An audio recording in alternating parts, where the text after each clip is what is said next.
Hello students, आज हम 7th chapter start करने जा रहे हैं जो है इंटेग्रल्स। इससे पहले आपने एक चैप्टर किया डिफरेंशिएशन, कॉन्टिन्यूटी एंड डिफरेंशिएबिलिटी। तो डिफरेंशिएबिलिटी का मतलब क्या था? डिवाइड करना। मतलब वहां पे हम डिवाइड कर देते हैं, उसको माइनस कर देते हैं। यहाँ पे हम कर रहे हैं इंटीग्रेशन, इंटेग्रल्स। तो इसका मतलब होता है सम अप करना। सम अप करना मतलब किसी चीज में कुछ ऐड करना। तो ये दोनों, जैसे नेम से क्लियर है, डिफरेंशिएशन एंड इंटीग्रेशन दोनों एक दूसरे के एंटी होते हैं, इसीलिए इंटेग्रल को एंटी डेरिवेटिव भी कहा जाता है। तो जैसे आपने पहले किया था कि derivative of sine x cos x होता है, ऐसे ही अब हम करेंगे कि इंटीग्रेशन ऑफ कॉज एक्स जो है वो साइन एक्स रहता है। Integration of cos x is sine x. ये इंटीग्रेशन का सिंबल है। विद रिस्पेक्ट टू जिसके होता है, एक्स के विद रिस्पेक्ट टू करना है हमें, तो हम साथ में dx लिखेंगे। और ये फंक्शन है, cos x फंक्शन है, मतलब जिसका हमें इंटीग्रेशन करनी है। तो it means integration of cos x with respect to x is sin x plus c क्या है? c एक आर्बिट्रेरी कांस्टेंट रहता है, क्योंकि जैसे मैंने अभी आपको बताया कि जो इंटीग्रेशन होता है वो एंटी डेरिवेटिव है। तो एंटी डेरिवेटिव का मतलब कि अगर हम यहाँ पे इसका डेरिवेटिव करें तो ये फंक्शन बनेगा, मतलब cos x बनेगा। आप करके देख सकते हो, यहाँ पे sin x है, sin x का डेरिवेटिव जैसे आपने ऑलरेडी किया है cos x होता है, तो sin x का डेरिवेटिव cos x हो गया। और यहाँ पे कोई कांस्टेंट भी हो सकता है, अकेला कांस्टेंट आर्बिट्रेरी। कहने का मतलब कि अगर यहाँ पे कोई प्लस में कांस्टेंट है तो उस कांस्टेंट का डेरिवेटिव अगर हम करेंगे वो 0 होगा। तो इट मीन्स जब यहाँ पे sin x का derivative cos x plus constant का डेरिवेटिव 0 हुआ तो cos x plus 0 cos x ही बन गया। तो यहाँ पे इसलिए हम इंटीग्रेशन जब भी करते हैं तो साथ में कांस्टेंट लेके चलते हैं, प्लस में आर्बिट्रेरी कांस्टेंट c लेके चलते हैं। ऐसे नेक्स्ट डेरिवेटिव आपने किया था cos x का, वो होता है माइनस साइन एक्स। तो यहाँ पे इंटीग्रेशन ऑफ साइन एक्स वो होगी, ये माइनस दूसरी साइड पे चली जाएगी, minus cos x। Integration of sine X with respect to X is minus cos x plus c। ये c प्लस सब में लगाना ही है आपने, क्योंकि इंटीग्रेशन है, एंटी डेरिवेटिव है, जैसे मैंने अभी आपको बताया। तो मतलब कि जो रिजल्ट आ रहा है इसका डेरिवेटिव करने पे ये क्वेश्चन बनना चाहिए। और किसी कांस्टेंट का डेरिवेटिव 0 भी हो सकता है, तो हो सकता है वो कांस्टेंट साथ में हो, इसलिए हम उसे एक c से शो कर देते हैं। ऐसे नेक्स्ट है derivative of tan x। tan x का डेरिवेटिव होता है सेकेंड स्क्वायर x। ये डेरिवेटिव आपने कर रखा है लास्ट चैप्टर में। तो ऐसे integration of second square x होगा tan x plus c। Same derivative of cot x आपने किया है, माइनस कोसेकेंट स्क्वायर x। तो integration of cosecant square x is minus cot x plus c। ऐसे यहाँ पे derivative of secant x is secant x into tan x। तो integration of secant x into tan x is secant x plus c। ऐसे ही next है derivative of cosecant x is minus cosecant x into cot x। तो ऐसे integration of cosecant x into cot x is minus cosecant x plus c। तो ये standard results हैं trigonometric functions के integration के। इसके बिना, जैसे यहाँ पे अब tan नहीं आया, tan की स्टैंडर्ड इंटीग्रेशन हमें नहीं पता है, तो ये हम इसके आगे मेथड्स हैं उनके अकॉर्डिंग करेंगे जो रह गए हैं, और ये स्टैंडर्ड हैं, इन्हें हम एज इट इज यूज कर सकते हैं। ऐसे ही कुछ और रिजल्ट्स हैं, जैसे integration of x raise to power n। तो इसकी इंटीग्रेशन करनी है, ये n यहाँ पे कोई भी कांस्टेंट हो सकता है, तो इसे हम करेंगे। जैसे अभी आपको बताया था कि इंटीग्रेशन का मतलब ही होता है सम अप करना, तो डिफरेंशिएशन का मतलब होता है डिवाइड करना, मतलब बांट देना, कम कर देना। तो इसलिए जब हम डिफरेंशिएशन करते थे, डेरिवेटिव करते थे, तो उसमें हम -1 करते थे, और यहाँ पे हम क्या करेंगे, +1 करेंगे पावर में। तो x raise to power n plus 1। उसके बाद यहाँ पे जो पावर होगी वो डिवाइड में आ जाएगी n+1। डेरिवेटिव में हम जो पावर रहती थी उसको मल्टीप्लाई में लिखते थे, यहाँ पे पावर जो है उसको डिवाइड में लिखेंगे, और प्लस c साथ में एज इट इज ही रहेगा। इसके बाद है इंटीग्रेशन ऑफ dx। यहाँ पे इंटीग्रेशन ऑफ dx का मतलब है कि अगर हमें किसी कांस्टेंट का इंटीग्रेशन करनी है, तो मान लो जैसे यहाँ पे है 2, तो किसी 2 की इंटीग्रेशन करनी है हमें, जो कांस्टेंट होता है डेरिवेटिव के जैसे ही ये इंटीग्रेशन से भी बाहर चला जाता है। मतलब हम इसे लिख सकते हैं 2 बाहर चला गया और इंटीग्रेशन अंदर रह गई, मतलब यहाँ पे 1 रह गया। तो 1 का डेरिवेटिव होता है हमेशा, सॉरी इंटीग्रेशन 1 की होती है x। तो मतलब अगर आपको कहीं पे भी किसी कांस्टेंट की इंटीग्रेशन करने के लिए बोला जाता है तो उसका मतलब है कि वो कांस्टेंट तो इंटीग्रेशन से बाहर चला गया और अंदर रहा सिर्फ 1। तो उस 1 की इंटीग्रेशन हमेशा x होती है, क्योंकि x का डेरिवेटिव 1 होता है, तो 1 की इंटीग्रेशन x हो गई। ऐसे यहाँ पे है x रेज टू पावर -1, इसे यहाँ पे हम पावर रूल अप्लाई, ये वाला पावर रूल है जो ये अप्लाई नहीं कर पाएंगे, क्योंकि अगर आप यहाँ पे ये पावर रूल अप्लाई करोगे तो x raise to power -1 rule के अकॉर्डिंग हमें +1 करना पड़ेगा।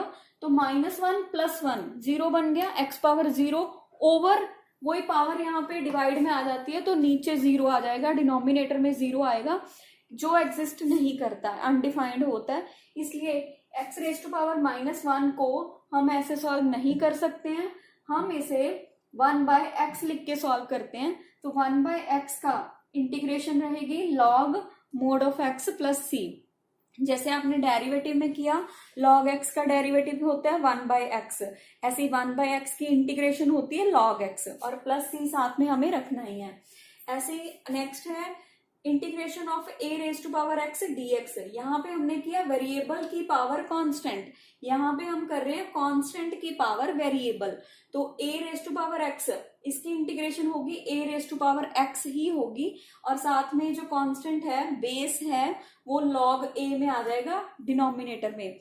ऐसे ही अगर आप डेरिवेटिव याद करो तो डेरिवेटिव भी हमने किया था a raise to power x का, उसका derivative a raise to power x ही रहता था और मल्टीप्लाई में log a आता था। यहाँ पे हम दोनों एक दूसरे के एंटी हैं, तो इसलिए यहाँ पे हम इसे डिवाइड में log a रखेंगे। ऐसे e raise to power x same है, e भी एक कांस्टेंट होता है एक्सपोनेंशियल, तो a के जैसे ही है, तो ये भी e raise to power x over log e, but यहाँ पे log e की वैल्यू 1 होती है, इसलिए हम इसे direct e raise to power x + c भी लिख सकते हैं।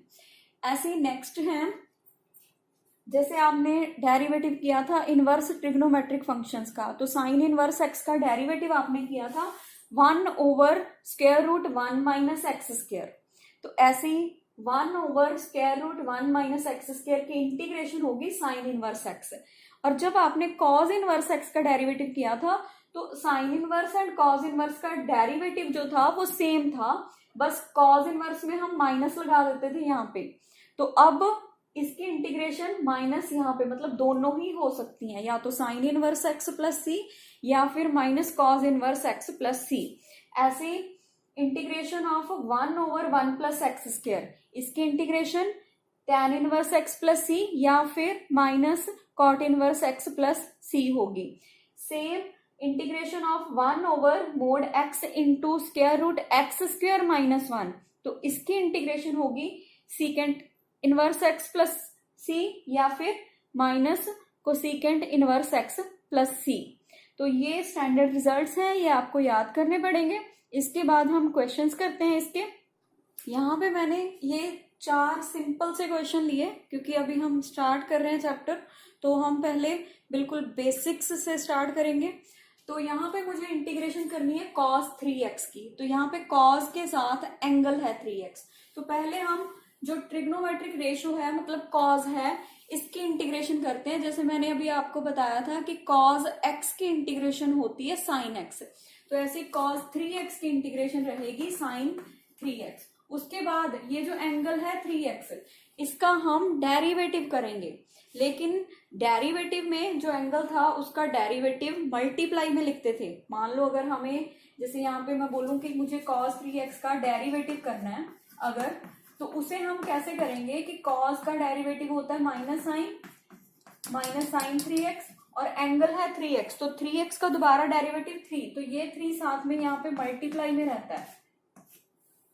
लेकिन यहाँ पे इंटीग्रेशन में जो एंगल है उसका हमें करना तो डेरिवेटिव ही है, लेकिन वो जो डेरिवेटिव होगा वो डिवाइड में रहेगा, मतलब ये 3x का डेरिवेटिव जो 3 बना वो यहाँ पे डिवाइड में आएगा 3, और +c हमें साथ में रखना ही है।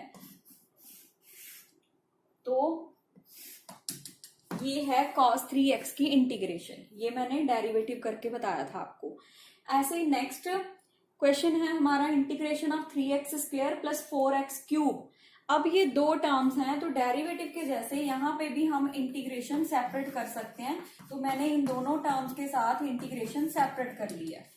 इसके बाद सेम डेरिवेटिव के जैसे इंटीग्रेशन की भी प्रॉपर्टी है कि अगर कोई कांस्टेंट मल्टीप्लाई में पड़ा है तो वो इंटीग्रेशन से बाहर आ जाएगा।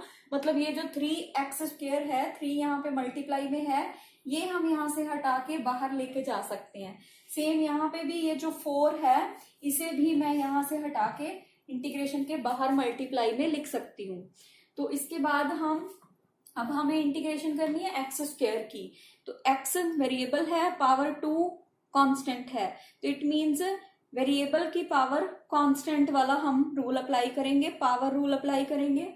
तो यहाँ पे पावर रूल क्या रहता है कि x² है तो पावर एक ऐड हो जाती है, पावर 2 है तो ये 3 बन जाएगी और वही पावर डिवाइड में चली जाती है। प्लस 4 मल्टीप्लाई सेम यहाँ पे x³ है तो यहाँ पे पावर 3 प्लस 1 4 हो जाएगी और वो पावर ही दोबारा डिवाइड में आ जाएगी और प्लस c। यहाँ पे अगर ये दो इंटीग्रेशन आ गई है तो 2 बार c लिखने की जरूरत नहीं है, क्योंकि मान लो यहाँ पे एक कांस्टेंट है, यहाँ पे एक कांस्टेंट है और दोनों कांस्टेंट ऐड होके फिर से एक कांस्टेंट ही बनना है, इसलिए हम उसे एक ही c लिखते हैं। एक ही लास्ट में एक ही बार c ऐड करेंगे, हम बार बार c नहीं लिखते हैं। तो यहाँ पे 3 and 3 कैंसिल हो गया, 4 and 4 कैंसिल हो गया, तो आंसर आ गया x³ plus x4 plus c। तो ये इंटीग्रेशन हो गई है। सेम नेक्स्ट क्वेश्चन मैंने लिया है integration of ax plus b whole square. यहाँ पे आप देख सकते हो होल स्क्वायर है, तो ये होल स्क्वायर मतलब अब इस सारे की पावर 2 है तो यहाँ पे शुरू में ही पावर रूल लग जाएगा।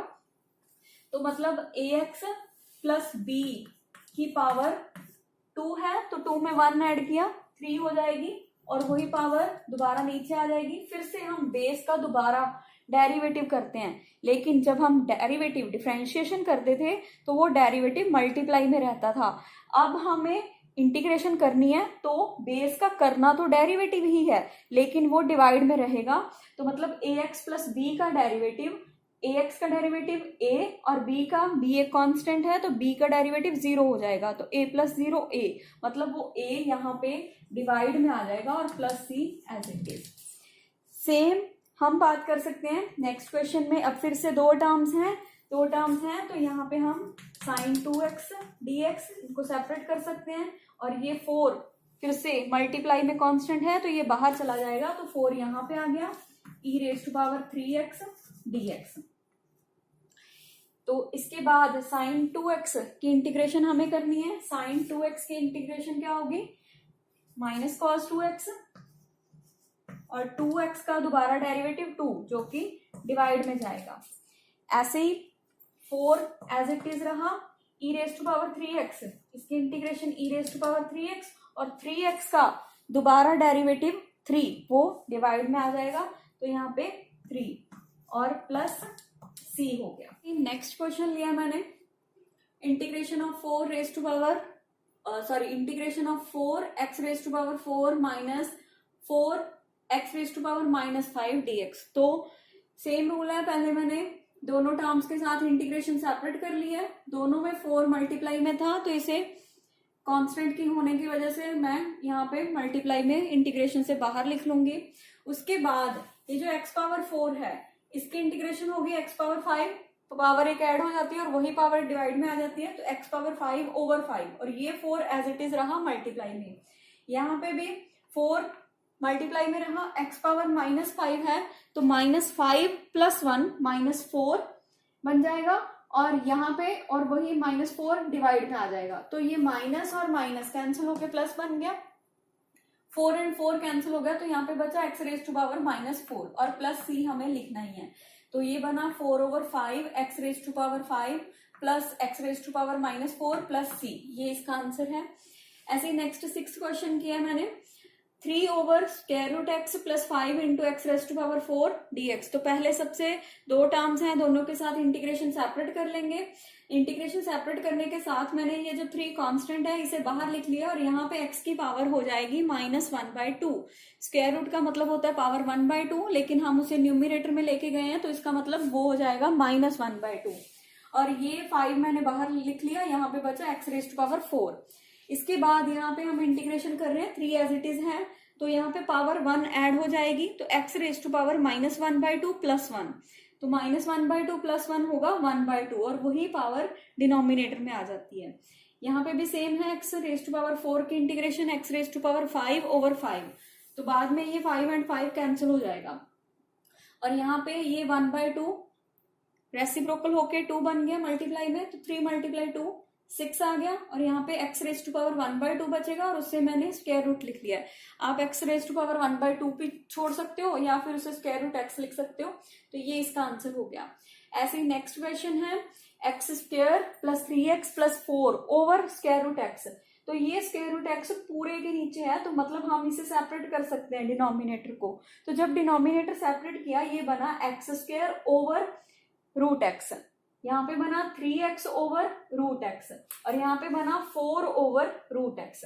इसके बाद नेक्स्ट स्टेप मैंने क्या किया कि ये दोनों, इस स्क्वायर रूट x को लिख लिया हमने 1/2 पावर 1/2, तो यहाँ पे है x² ओवर x पावर 1/2, ये फर्स्ट टर्म होगी, बेस सेम है, डिवाइड हो रहे हैं तो पावर्स माइनस होगी, इसलिए यहाँ पे x raise to power 2 minus ये वाली 1/2, 2 - 1/2 इज 3/2, तो इसीलिए ये टर्म बन गई x रेज टू पावर 3/2। ऐसे ही नेक्स्ट 3 तो बाहर लिख लिया, मल्टीप्लाई में है कांस्टेंट, और यहाँ पे x पावर 1 और डिवाइड में x पावर 1/2, फिर से बेस सेम है, x है और डिवाइड हो रहे हैं तो मतलब पावर जो है वो माइनस होंगी, तो यहाँ पे पावर 1 थी, यहाँ पे 1/2 थी, तो 1 - 1/2 इज 1/2, तो यहाँ पे x पावर 1/2 बच गई है। ऐसे ही यहाँ पे 4 कांस्टेंट है वो बाहर चला गया, और square root x 4 over square root x, तो इसे स्क्वायर रूट x को हम लिख सकते हैं 1/2, और जब मल्टीप्लाई में लिखेंगे तो वो हो जाएगा -1/2। अब इसके बाद इसका मैंने जस्ट इंटीग्रेशन कर दिया, x रेज टू पावर 3/2 है, पावर ऐड करनी होती है जब भी हम इंटीग्रेशन करते हैं, तो 3/2 + 1 इज 5/2, तो यहाँ पे x raise to power 5/2 divide में वही 5/2 पावर आ गई है। ऐसे ही यहाँ पे भी 3 एज इट इज है, x पावर 1/2 था, 1 ऐड करेंगे, 1/2 + 1 इज 3/2, तो x पावर 3/2 ओवर 3/2। ऐसे ही यहाँ पे 4 x रेज टू पावर -1/2 है, तो -1/2 में जब हम 1 ऐड करेंगे, -1/2 + 1 इज 1/2, तो यहाँ पे इसलिए 1/2 आ गया, और डिनोमिनेटर में वही 1/2।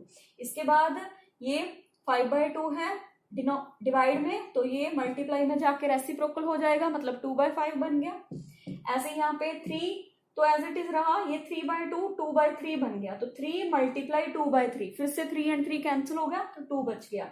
ऐसे यहाँ पे 1/2 रेसिप्रोकल होके 2/1 मतलब 2 बन गया, तो 4 के साथ 2 मल्टीप्लाई होके 8, और x पावर 1/2 थी, उसे मैंने स्क्वायर रूट लिख लिया, ऐसे भी छोड़ सकते हो आप, और प्लस c। यहाँ पे एक चीज ये ध्यान देने वाली है कि ये जो प्लस c है, ये नहीं कि हमें लास्ट में ही लिखना है, जब भी हमने सारी इंटीग्रेशन सॉल्व कर दी तब हम c लगा देंगे। अगर हमने कोई एक इंटीग्रेशन भी अभी पेंडिंग चल रही है, अभी हमने नहीं की, तब तक हम c नहीं लगाएंगे। ऐसे नेक्स्ट क्वेश्चन ये है आपका 1 - x इंटू रूट एक्स, ये मल्टीप्लाई में है, तो हम इसे मल्टीप्लाई कर लेते हैं पहले। तो 1 × √x इज √x, तो 1 से मल्टीप्लाई करेंगे √x ही बन जाएगा, और √x को मैंने लिख लिया x पावर 1/2।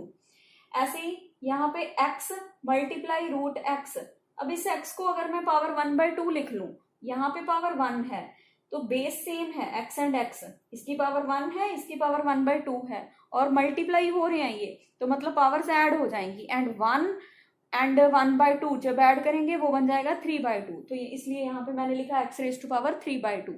इसके बाद इसकी जस्ट इंटीग्रेशन की है, 1/2 + 1 हो जाएगा 3/2, वही 3/2 डिवाइड में आ गया, यहाँ पे 3/2 है, तो 3/2 में 1 ऐड होगा 5/2, वही 5/2 डिवाइड में आ गया। उसके बाद ये रेसिप्रोकल हो गया जस्ट, और साथ में प्लस c लिखा है मैंने। तो ये आपके क्वेश्चंस थे।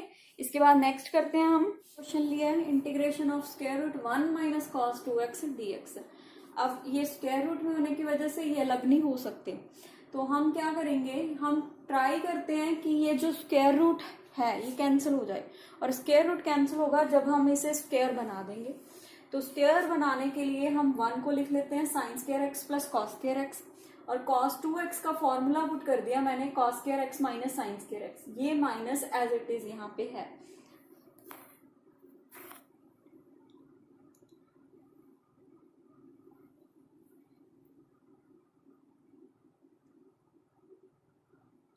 नेक्स्ट क्वेश्चन मैंने लिया है square root 1 minus cos 2x।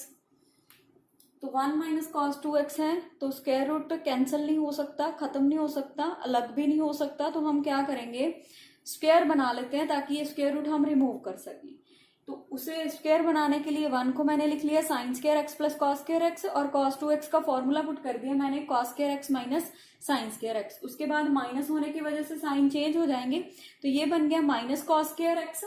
तो ये cos square x minus cos square x तो कैंसिल हो गया, ये बना प्लस साइन स्क्वायर एक्स, और ये भी प्लस साइन स्क्वायर एक्स है, तो ये बन गया 2 साइन स्क्वायर एक्स। अब इसके बाद अब ये मल्टीप्लाई में आ गए हैं 2 एंड साइन स्क्वायर एक्स, तो अब ये सेपरेट हो सकते हैं स्क्वायर रूट में, तो ये बन गया square root 2 into square root sine square x. Square root 2 multiply में है, कांस्टेंट है, ये इंटीग्रेशन से बाहर चला जाएगा, और ये जो साइन स्क्वायर एक्स के ऊपर स्क्वायर रूट होगा ये स्क्वायर बन गया, और स्क्वायर रूट कैंसिल होकर सिर्फ साइन एक्स बच गया, और साइन एक्स की इंटीग्रेशन माइनस कॉस एक्स होती है, तो ये इसका आंसर आ गया हमारे पास। ऐसे ही नेक्स्ट क्वेश्चन है आपका 10th क्वेश्चन है integration of x square plus 1 plus x dx। तो यहाँ पे आपको एक्चुअल में हम यहाँ पे +1 एंड -1 एक्स स्क्वायर के साथ +1 एंड -1 करके भी कर सकते थे, लेकिन वो यहाँ पे तो फॉर्मूला बन रहा है, एक्स स्क्वायर -1 करेंगे तो x + 1 x - 1 लिखा जा सकता है, इस क्वेश्चन में बन रहा है, लेकिन हो सकता है कई क्वेश्चंस में ना बने, तो इसलिए मैं आपको ये टाइप करवा रही हूँ, रूल बता रही हूँ क्या है इसका रूल होता है कि अगर डिनोमिनेटर में पावर जो है वो छोटी है न्यूमरेटर से, जैसे यहाँ पे न्यूमरेटर की पावर 2 है और यहाँ पे पावर 1 है, एक्स की डिग्री की बात कर रहे हैं हम, तो हम इसे डिवाइड कर लेते हैं, मतलब डिनोमिनेटर की डिग्री छोटी होनी चाहिए न्यूमरेटर से, तो ये मैंने डिवाइड कर दिया इसे x + 1 से एक्स स्क्वायर को।